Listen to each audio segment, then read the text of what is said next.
लोकतंत्र लोकतंत्र के दो रूप होते हैं। जो लोकतंत्र है इसके कितने रूप होते हैं? दो रूप होते हैं। एक तो होता है प्रत्यक्ष लोकतंत्र और एक होता है अप्रत्यक्ष लोकतंत्र। जो प्रत्यक्ष लोकतंत्र है इसे पुराना लोकतंत्र भी कहते हैं। वर्तमान समय में अधिकतर देशों में अप्रत्यक्ष लोकतंत्र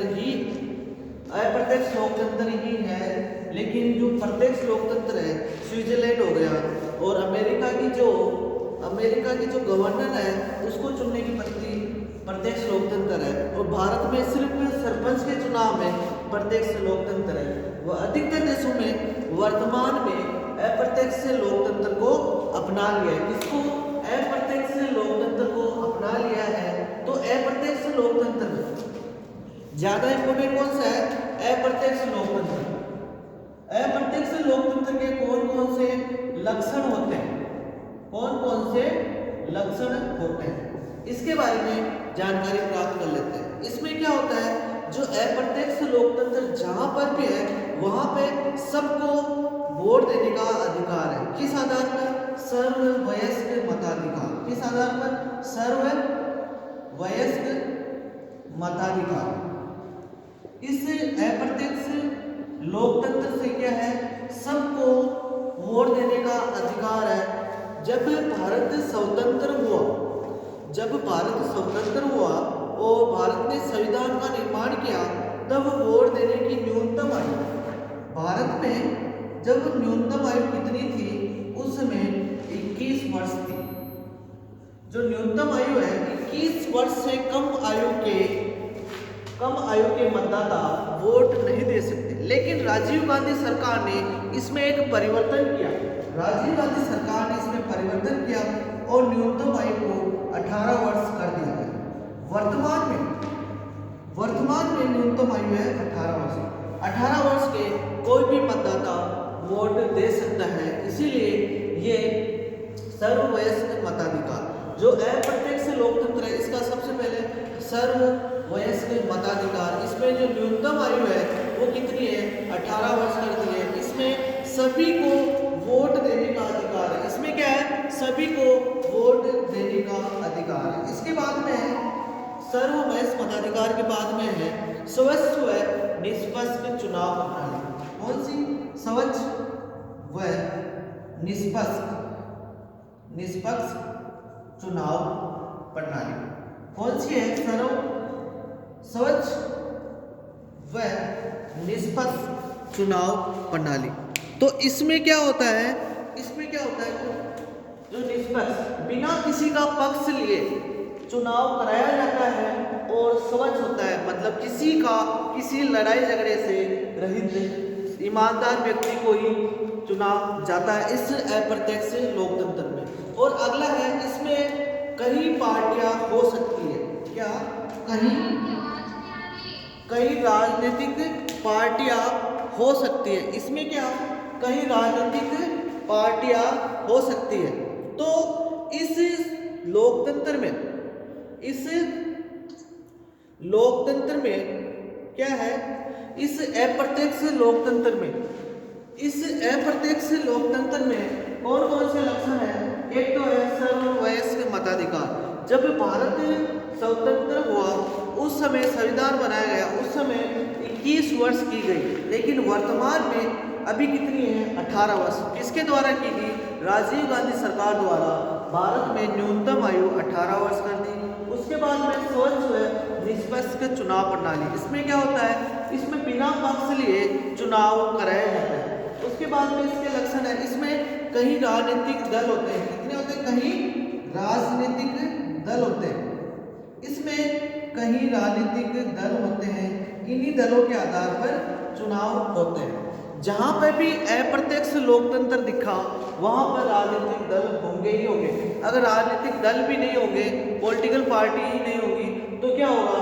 तो वहां पर ये अप्रत्यक्ष लोकतंत्र नहीं दिखाई देगा। उसके बाद में यहाँ पर क्या होगा? जो प्रेस होती है, मीडिया होती है या न्यायपालिका, ये क्या होती है? इनको स्वतंत्र रखा जाता है। ये बिना सरकार, बिना डर के स्वतंत्र रखा जाता है।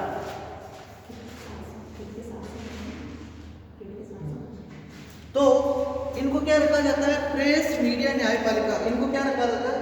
स्वच्छ रखा जाता है। इनको क्या, इन्हें किसी सरकार के बिना डर के, सरकार के बिना डर के इन्हें क्या किया जाता है? इन्हें स्वतंत्र रखा जाता है। अगर सरकार इन पे काबू कर लेती है तो क्या होगा? वहां पे जनता का कल्याण नहीं होगा। कहीं कहीं देशों में देख लेना, अगर जहाँ पे न्यायपालिका, मीडिया या प्रेस अगर ये है, अगर यहाँ पे क्या कर लिया? इनको स्वच्छ नहीं बनाया, स्वतंत्र नहीं बनाया। क्या नहीं बनाया? स्वच्छ व स्वतंत्र नहीं रखा, तो क्या होगा? इनको जो जनता होती है उनका कल्याण नहीं हो पाएगा। क्या नहीं हो पाएगा? जनता का कल्याण नहीं हो पाएगा। उसके बाद में है, यह क्या होता है? बहुलवादी समाज या राज्य की बल देता है। कौन सी? बहुलवादी समाज या राज्य, बहुलवादी समाज या राज्य, इस पे क्या करता है? इस पे बल देता है कि समाज हमेशा बहुलवादी हो, एक हाथ में शक्ति नहीं हो, अनेक हाथों में शक्ति बटी हो। एक तो बहुलवादी होती है, एक होती है एकलवादी। जो बहुलवादी है इसमें क्या होता है? बहुत व्यक्तियों के हाथ में शक्ति हो, एक व्यक्ति के हाथ में शक्ति नहीं हो। तो बहुलवादी समाज होना चाहिए या बहुलवादी राज्य होने चाहिए। तो अप्रत्यक्ष लोकतंत्र आपको कहाँ दिखाई देगा? इन जगह दिखाई देगा। कैसे? जहाँ पर सभी को वोट देने का अधिकार है। अलग अलग देशों में अलग अलग बांटा गया है। जो सर्ववयस्क मताधिकार, भारत में कितनी है न्यूनतम आयु? 18 वर्ष। इंग्लैंड में भी 18 वर्ष है। हर देश में अलग अलग बांटा गया है वहाँ के कानून व्यवस्था के हिसाब से। उसके बाद में स्वच्छ व निष्पक्ष चुनाव प्रणाली होनी चाहिए, बहुत सारी पार्टी होना चाहिए, प्रेस, मीडिया, न्यायपालिका को स्वतंत्र रखा जाना चाहिए, बिना किसी प्रेशर के ये काम करने चाहिए ताकि जनता के बारे में सोच सके। उसके बाद में ये बहुलवादी राज्य का समर्थन करता है। बहुलवादी, एक के हाथ में शक्ति नहीं होगी, अनेक संघों में शक्ति हो, उसी का नाम है बहुलवादी। तो ये तो ये अप्रत्यक्ष लोकतंत्र के लक्षण। तो ये लगे कि ये लक्षण कहीं पे नहीं है तो वहां पे अप्रत्यक्ष लोकतंत्र नहीं है।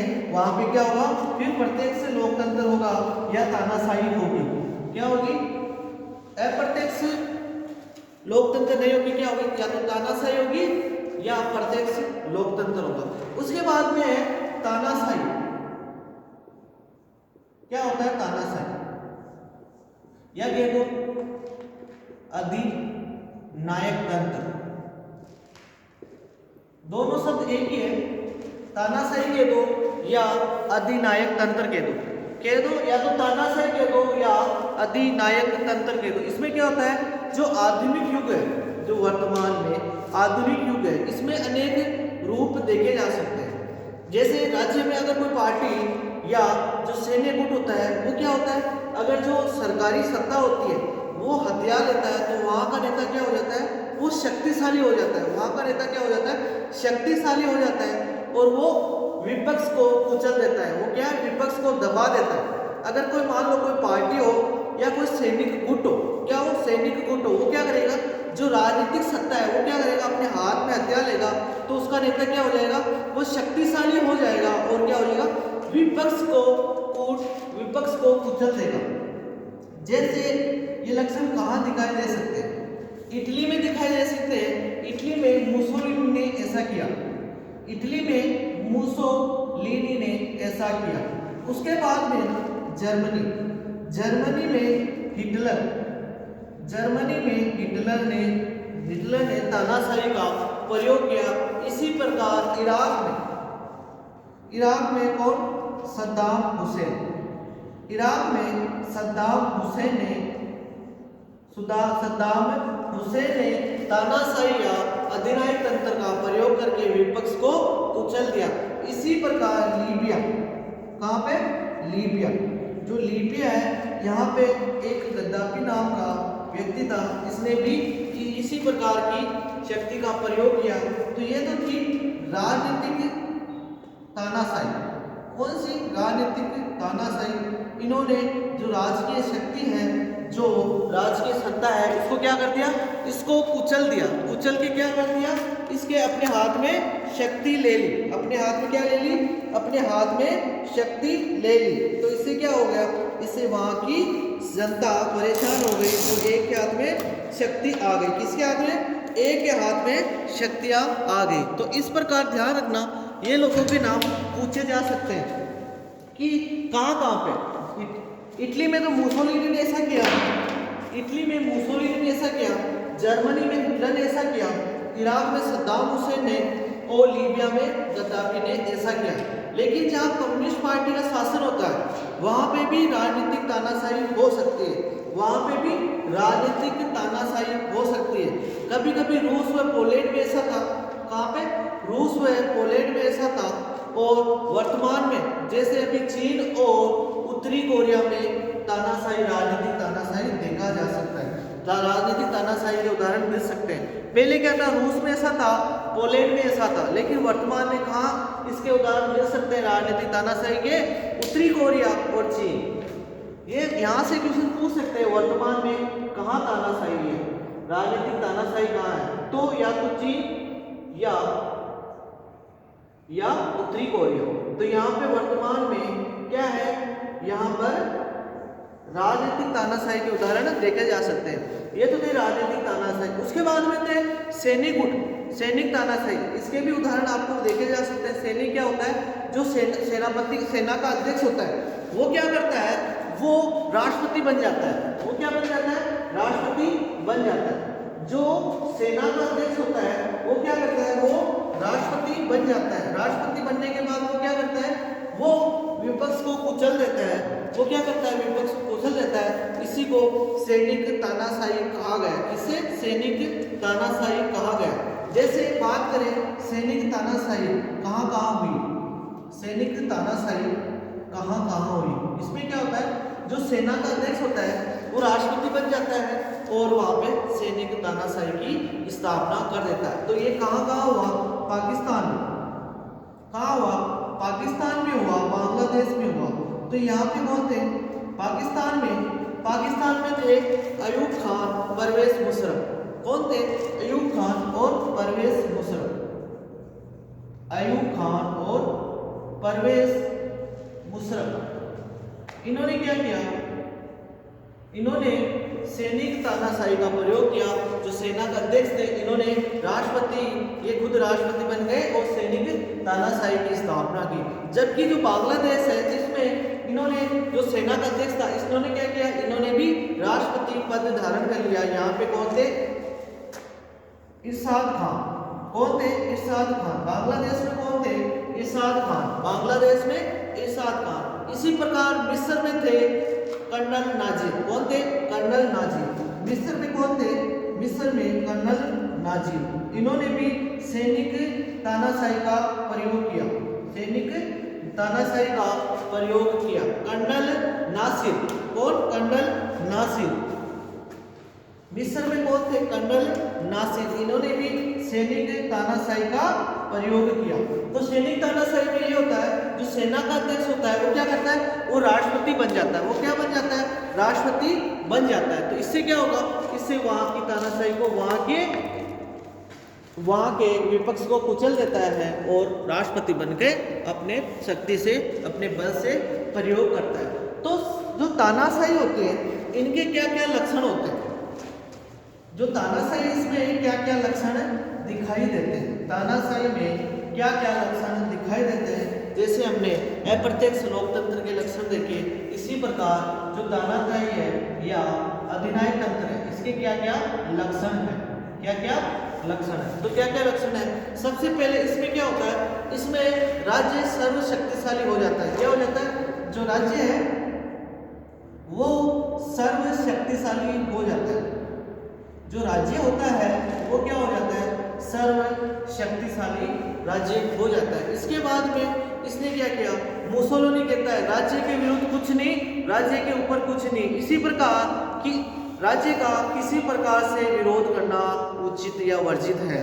जो मुसोलिनी था, मुसोलिनी था, कहा था राज्य के विरुद्ध कोई नहीं, राज्य के ऊपर कुछ नहीं, राज्य के विरुद्ध कुछ नहीं। तो मुसोलिनी कहता है कि राज्य के विरुद्ध कुछ नहीं और राज्य के ऊपर भी कुछ नहीं। जो राज्य का अगर किसी ने विरोध किया तो वो गलत है, वो वर्जित है, राज्य का कोई विरोध नहीं कर सकता। और ये दूसरा लक्षण देखें तो ये लोकतंत्र का शत्रु होता है। जो तानाशाही होता है वो क्या होता है, लोकतंत्र का शत्रु होता है। किसका? लोकतंत्र का शत्रु इस तानाशाही को माना जाता है। इस तानाशाही को लोकतंत्र का शत्रु होता है क्योंकि इसीलिए लोगों की ये स्वतंत्रता कुचल देता है। जैसे प्रेस, मीडिया और न्यायपालिका की स्वतंत्रता छीन ली जाती है। किसकी? जो प्रेस होती है, जो मीडिया होती है, जो न्यायपालिका होती है, इनकी क्या, इनकी स्वतंत्रता छीन ली जाती है। और यदि ये कार्य कराए भी जाते हैं तो इनके बेईमानी होती है। अगर इनसे कोई कार्य कराए भी जाते हैं तो बेईमानी होती है। इसलिए जो सत्ताधारी लोग हैं इनको हटाया नहीं जाता है। जो इस पे सत्ताधारी लोग हैं इनको हटाया नहीं जाता है। तो इस प्रकार से हम देख सकते हैं कि इसमें ये लोकतंत्र का क्या होता है, ये लोकतंत्र का शत्रु होता है। ये क्या करता है? लोकतंत्र का शत्रु होता है। इसमें प्रेस हो गई, जो न्यायपालिका हो गई, मीडिया हो गई, इनको क्या करता है? इनको कुचल देता है। ये क्या करता है? इनको कुचल देता है। तो ये लोकतंत्र का शत्रु होता है। तो हम तानाशाही अधिनायक तंत्र के लक्षण पढ़ रहे हैं। जो राज्य होता है ये सर्वशक्तिशाली होता है और ये लोकतंत्र का शत्रु होता है। और तानाशाही ये क्या होता है? समाजवाद का भी शत्रु होता है। किसका? समाजवाद का भी शत्रु होता है। किसका? समाजवाद का भी शत्रु होता है। किस प्रकार कि इसमें क्या होता है? इसमें किसान, जो किसान होते हैं, मजदूर होते हैं, मेहनत करने वाले होते हैं, इनको क्या दबा दिया जाता है। लेकिन जो पैसे वाले लोग होते हैं, पूंजीपति लोग होते हैं, इनको क्या, इनके हितों की रक्षा की जाती है, इनकी रक्षा की जाती है। यही वजह है कि जो पैसे वाले लोग हैं, संपन्न लोग हैं, अमीर लोग हैं, ये तानाशाही का समर्थन करते हैं। किसका? तानाशाही का समर्थन करते हैं। जो पैसे वाले लोग हैं ये किसका समर्थन करते हैं?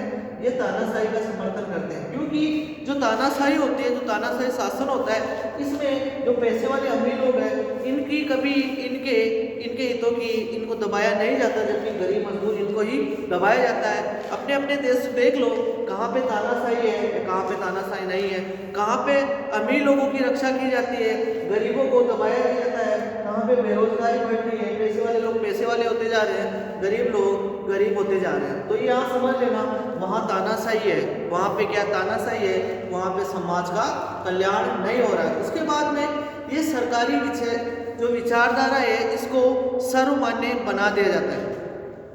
कैसे? एक लोग होता है जो अपनी पार्टी होती है, उसमें क्या आता है, इसमें जो विचार बनाए जाते हैं, नीति बनाई जाती है, वो सभी को स्वीकार करना होता है। कैसे? जो सरकारी विचारधारे हैं, सरकारी विचारधारा, जो सरकारी विचारधारा है, इसे क्या करते हैं? इसे सर्वमान्य बना दिया जाता है, सबके लिए मान्य बना दिया जाता है। इसमें जो पार्टी के लोग होते हैं, ये पार्टी का प्रमुख होता है, तो वो क्या करता है? अपने गुण को जो विचार देता है, जो नीति बनाता है, वो सब पे लागू होते हैं, उनको स्वीकार करना पड़ता है, चाहे वो गलत हो चाहे सही हो, चाहे गलत हो चाहे सही हो। उसके बाद में ये अंतर्राष्ट्रीयवाद का शत्रु होता है। किसका? अंतर्राष्ट्रीयवाद का शत्रु होता है।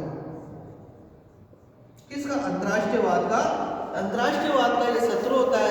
इसीलिए तानाशाही देश विश्व शांति की निंदा करते हैं। ये क्या करते हैं? हमेशा युद्ध लड़ने के लिए तैयार रहते हैं, युद्ध के रास्ते को अपनाते हैं। ये जो विश्व शांति है इसको नहीं अपनाते हैं, इसकी निंदा करते हैं। ऐसे देश में अंतर्राष्ट्रीय कानून जैसे यूएनओ को नहीं मानते।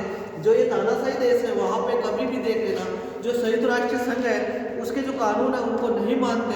जो मुसोलिनी था वो कहता था कि युद्ध करना पुरुषों का काम है, जैसे संतान पैदा करना औरतों का काम है। क्या कहता है? मुसोलिनी कहता है कि जैसे जो युद्ध करते हैं वो कौन है? पुरुष करते हैं, वैसे ही संतान कौन पैदा करती है? औरत पैदा करती है। इसीलिए तानाशाही देश में अगर जो अन्य कमजोर देश है उनको जीतकर अपने देशों में मिला लेना चाहिए। क्या मिला लेना चाहिए? अपने देशों में मिला लेना चाहिए। उसके बाद में तानाशाही नस्लवाद पर फलती फूलती है। तानाशाही अपने नस्ल का गौरवगान करती है, अन्य नस्ल का अपमान करती है। क्या? जो तानाशाही है वो नस्लवाद का गौरवगान करती है। जैसे अन्य नस्ल है, इस शब्द का अर्थ समझना, इसमें क्या है, एक वंश दूसरे वंश का, एक वंश जो सत्ता में है वो दूसरे वंश का क्या करेगा, दूसरे वंश का अपमान करेगा, उसका क्या करेगा, उनकी कमियां निकालेगा। इसी आधार पर कह सकते हैं कि ये क्या करते हैं, नस्लवाद को पलती फूलती है। उसके बाद में है ये तानाशाही है, इसमें नायकों की पूजा की जाती है। किसकी, नायक पूजा होती है, इसमें नायक पूजा होती है। किसकी पूजा होती है, नायक पूजा। इसमें एक व्यक्ति को पूजा जाता है, और इसमें एक व्यक्ति को पूजा जाता है। किसको, इसमें एक व्यक्ति को पूजा जाता है। इसमें क्या होता है, इसमें नायक पूजा होती है, नायक पूजा होती है। जो सत्ता में रहता है, जिस पार्टी सत्ता में रहती है, उसमें क्या है, वो सर्वोच्च नेता, वो क्या होता है, तानाशाही में जो सर्वोच्च नेता है, या तो राष्ट्रपति होगा या प्रधानमंत्री होगा, वो पद प्राप्त कर लेता है। वो क्या करेगा, लेकिन अपना जो सारा देश है उसकी पूजा करेगा। क्या करेगा, वो प्राप्त करने के बाद उसकी पूजा करेगा। जितने, लेकिन अगर वो कोई पूजा नहीं करे, उसको नहीं माने, तो इसके खिलाफ वो उसको गंभीर आरोप लगा के उस पर मरवा देगा। इसीलिए तानाशाही में ज्ञान और विवेक का कोई स्थान नहीं होता है। जहाँ पे जो तानाशाही है, वहाँ का जो प्रमुख है, वहाँ पे कोई ज्ञान की, विवेक का कोई स्थान नहीं होता है। ये तो हो सकता है कि तानाशाही की वजह से एकदम गति प्राप्त कर दी जाए, एकदम या तो उस देश की प्रगति होगी या एकदम विनाश होगा, वो कभी उभर नहीं पाएगा। जैसे मुसोलिनी, हिटलर ने अपने देशों को बहुत शक्तिशाली तो बना दिया, लेकिन द्वितीय विश्व युद्ध भी छेड़ दिया उसने। जो मुसोलिनी, जो हिटलर थे, इटली और जर्मनी के थे, इन्होंने क्या बना दिया, अपने देश को बहुत ज़्यादा शक्तिशाली तो बना दिया, और इन्होंने कहा कि हम सबसे विश्व में सबसे ज़्यादा शक्तिशाली है। लेकिन 1939 में द्वितीय विश्व युद्ध इन्होंने ही छेड़ा। इसकी वजह से इन दोनों देश आज नष्ट हो गए, आज तक ये उभर नहीं पाए। इतने शक्तिशाली थे पहले, इन हिटलर और मुसोलिनी ने अपने देश को बहुत शक्तिशाली बना दिया। तो ये तो थे तानाशाही के लक्षण, याद रखना तानाशाही के लक्षण।